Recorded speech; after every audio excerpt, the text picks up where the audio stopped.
সন্ধেবেলা ঘুরতে বেরিয়েছিলাম একটু কালিন্দিতে।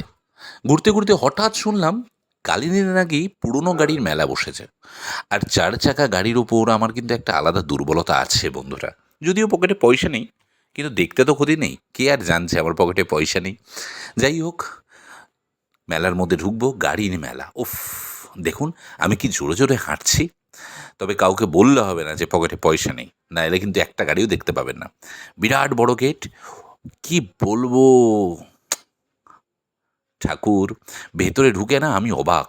লাল কার্পেট পাতা আছে, চারদিকে গাড়ি গাড়ি গাড়ি, গোটা মাঠ জুড়ে গাড়ি, এত গাড়ি! এবং গাড়িগুলো এত দারুণ।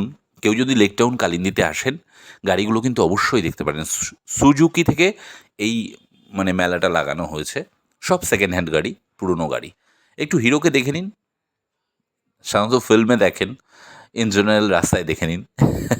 একটু মজা করলাম, একটা গাড়িতে তো হাতও দিয়ে দিয়েছি এবং এগিয়ে আসছি। আমার ক্যামেরাম্যান যে ওফ, দারুণ ক্যামেরাতে আমায় ক্যাপচার করেছে। হিরোকে দেখুন, মাঝখানে তো আমি হেসেও ফেললাম। একজন ভদ্রলোক এত তাড়াতাড়ি আমার দিকে এগিয়ে গেল, সে বুঝিয়ে দিয়ে আবার চলে গেল। গাড়িগুলো দেখছি, ভাল লাগছে। এবং এত গাড়ি একসঙ্গে আগে কখনো দেখিনি, বিশ্বাস করুন দেখিনি। পকেটে যদি পয়সা থাকতো না, অনেকগুলো গাড়ি নিতাম। কিন্তু কী করব, দিনের শেষে, না রাতের শেষে পকেটে পয়সা নেই ভেবে একটা পোজ দিয়ে আবার ফিরে আসছি। কী আর করা যাবে বলুন? আচ্ছা, কেউ যদি আমায় একটা গাড়ি গিফট করতো। না, না, মজা করলাম। গাড়ি আমি একটা কিনবো। আজ না হয় কাল, কাল না হয় পরশু। কিনবো তো কিনবো। খুব শখ জানেন তো একটা চার চাকা গাড়ির।